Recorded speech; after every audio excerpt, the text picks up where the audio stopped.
Hello everybody, welcome back to my channel. My name is Queenie. For those who don't know me, reviewing Married at First Sight Australia Season 10, Episode 5. Before I get into it, please make sure to like the video, subscribe and hit the bell, and leave a comment down below. Why do I feel like my skin is peeling, y'all?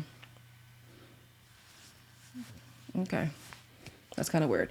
Anyways, let's get into the review. The first couple we have getting married this episode is Leighton, who is 35, and yes, and Melinda and Melissa are going to confuse me, but I'm pretty sure this is Melinda, who is 32. Leighton is extremely work-focused, but he's ready to settle down. And Melinda is also very work-focused, but she also has these high, sometimes unachievable standards. I spent years putting my love and my life on hold to build my career. Part of that is because I want to make sure that I have a life that I want for myself and my family. But then, if you don't have that family, what's it all for? The dream is all of it. Everything. Why can't I have everything I want? She's met her match with Leighton. She typically, by her own admission, intimidates guys. I think he is certainly an equal.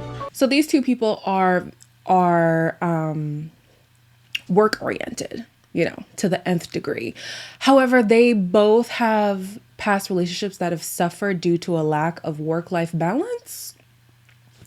I don't know if this is the best pairing that we could make, because if it were to last past the experiment, I don't think it will, but if it were to, I feel like it's easy for work-oriented people to use work as a way to retreat from their union. And because she's got these high standards, and because it seems like he's not a guy to chase after a woman, like I feel like he'll meet you where you meet him. I can see these two being recluse, just resorting back to work, and then the relationship just dies. If this were to last past the experiment, which again, like I said, I don't think it will. At the wedding, Miss Melinda, let's say not impressed. She's not impressed.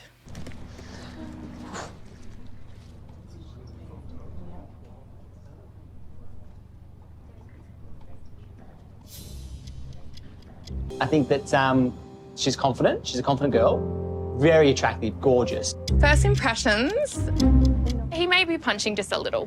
I would swipe left. Now, is he punching?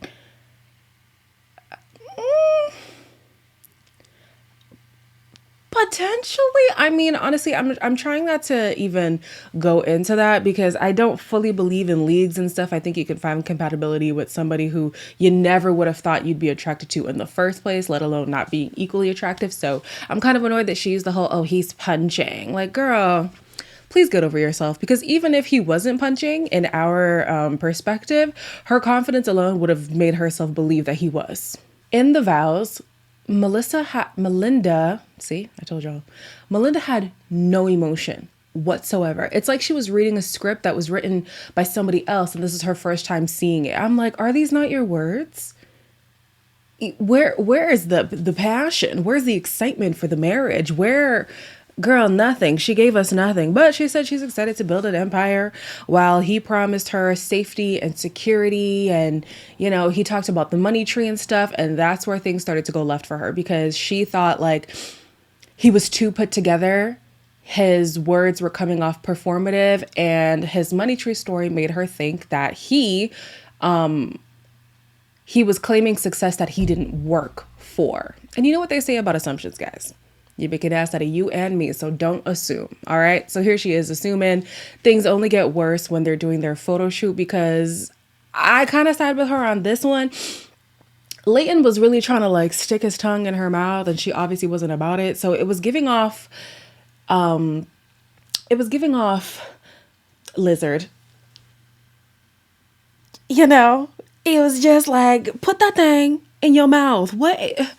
She obviously is not into kissing you right now. You're gonna try to French kiss? No, sir. At the reception, things, oof. You would think this woman is under duress, the way she's not paying this man any mind. This is awesome little spot. I like the intimate, like the small intimate. Yeah? Glad you're happy. Which one would you like? Do you want the steak or do you want you happy with the steak? Oh, you're good. Because it looks really good, but I was hoping you didn't say that. So why offer them? It's gentleman, being gentleman. Yeah, but is that gentleman? He's got strategy and he's got tactics. He knows what he's doing. Holy hell, this whole room is like Team Leighton. Everyone loves this guy. Can't wait for that one.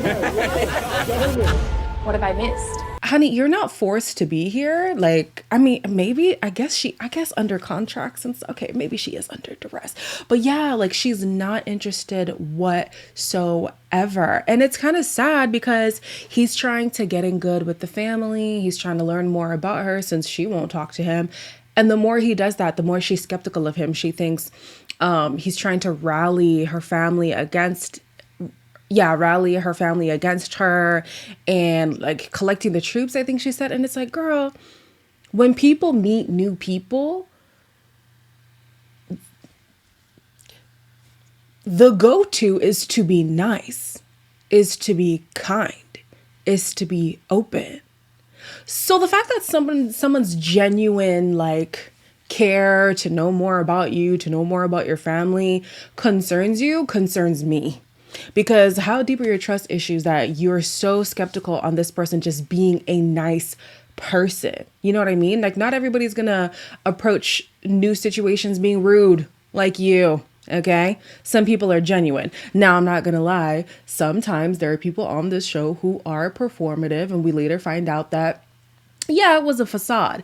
But I think it's too hasty for her to make that judgment based on what we've seen. I haven't seen anything performative, so I really think she's reaching with this one. She eventually lets her guard down during the reception, actually, when he shares a speech about the money story, and it was very sentimental to him. He got emotional, and she understood, oh, it was just a story about like learning to put in hard work to earn money. Like, girl, anybody would have heard money tree and known that it was just like an analogy or a joke. There's no way the person was actually referring to, I came from wealth and I make all this money because of generational wealth. Like, who would approach you with that? Like, I don't know. That's just weird. But anyways, the night of the wedding, she's kind of confused why he's not being so husbandy towards her. And I'm like, well, you've been standoffish all day. Why would he think things have changed? I will share my bed with you if you like, yeah.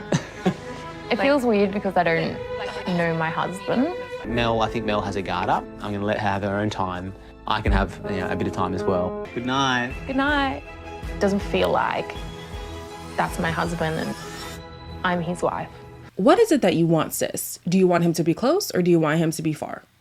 Because when he's far, you're annoyed. And when he's close, you're repulsed. I'm not understanding. They went on the honeymoon and not much changed after that. They definitely have a lot of kinks to work out, more so on her end than his, because he's genuinely trying while she's looking for issues. And we know if you look hard enough, you will find them. Our next couple getting married is Melissa and Josh. Melissa's 41. Josh is 40. Melissa is a sexy mama bear who doesn't struggle to meet men, but can't seem to find the right one, whereas Josh is a divorcee trying to find himself again. I feel like now dating at 40, that men see me as used goods, especially with online dating. Guys have got a lot of opportunities just to sleep with a lot of younger girls. I want to be with someone that's sure about themselves, someone that's confident, kind. Us together could be quite amazing. It was pretty soul-crushing when my marriage ended. And I do think that there is a sense of identity that is lost. Last time I was single was 2008. I think Nokia phones were still kind of a thing. It was a very different world. Yeah, she's gonna eat this man up alive. She gonna eat him up, literally and figuratively. She's going to eat him up. Oh my goodness. I do see what the experts were trying to do with the whole yin and yang. Like, she's a lot more exuberant out there, outgoing and whatever. And he's a little bit more recluse, laid back. He could be the calm to her storm. And she could be the light to his king. I don't know. I was trying to make something work. It didn't work, y'all. But it's too polar of opposites to make it work, in my opinion. Okay. So prior to the wedding, she's been saying, I want a Hulk. I want a Hulk. I want a Hulk. I want a Hulk. Oh my gosh, my Hulk, my Hulk. Oh, I would say she got more of a Doctor Strange, you know? Hi.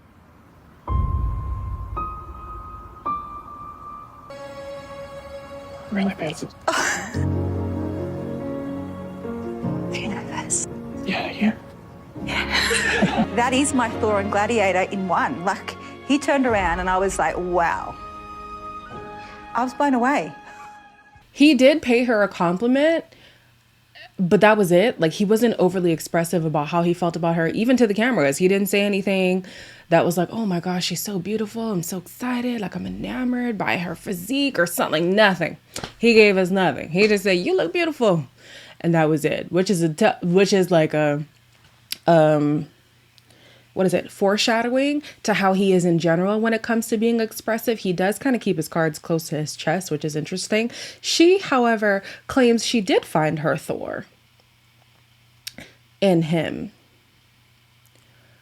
What did you mean by Thor, sis?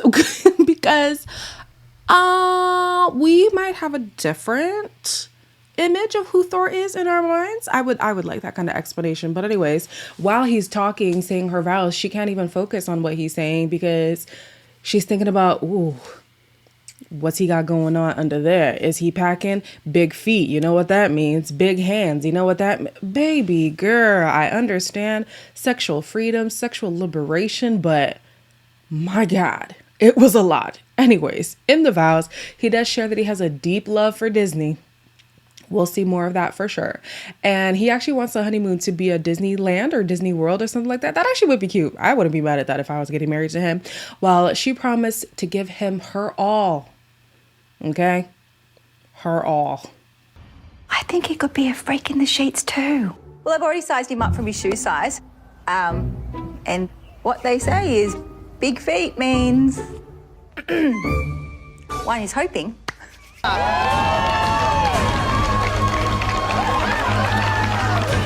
Is that what you expected? No. Yeah. He's not really the alpha male, is he? I gotta side with the family and friends on this one. She is a lot. She is full on. Like I said, she's ready to give her all to him, and I don't think he can handle the all. I don't think this man can handle the all. And I think, I know because it happened in this episode, if he's unable to take her in for all that she is as quickly as she would like him to, she's going to process that as a rejection.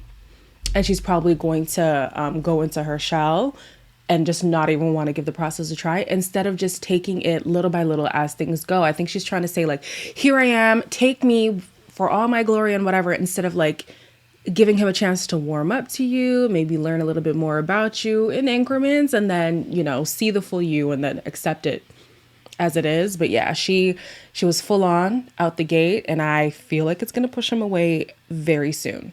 The sexual chemistry between the two is surprisingly palpable, if you ask me. The photo shoot, they were kissing for a long periodically time, okay?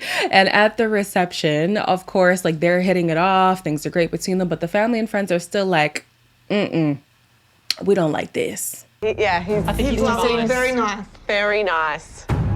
Super kind. Yeah. I'm worried he's not enough for you.